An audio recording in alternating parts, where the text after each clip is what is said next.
तू कौन है भाई? घर तो मेरा ही है, मैंने घर खरीदा है। ये देख कागज देख भाई, ये अब्दुल्ला भाई से घर खरीद चुका हूँ भाई मैं। अबे कौन अब्दुल्ला भाई? अरे ये भाई मेरे भाई का माम का। अरे भाई अब्दुल्ला भाई ने बेचा मेरे को। अबे तो माँ के घर के कागज डुप्लीकेट है। भाई मेरे साथ तो सीन कर दे यार, वो अब्दुल्ले मेरे को 4,90,000 का घर बेच दिया यार। ये 4,90,000 का घर तो पापा के नाम है, माम भाई ने कैसे बेच दिया?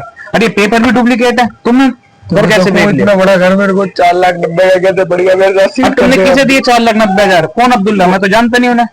अरे अम्मा यहीं पर ही खड़ा हुआ था भाई, वो टोपी लगा के छोटा था। अरे भाई 4,90,000 गए। अरे भाई ऐसे मत बोलो यार। ऐसे क्या? 15 लाख का घर तुम्हें 4,90,000 का मिल जाएगा? चलो चलो आगे बोलो भाई, ये तुम्हारे 4,90,000 जाओ।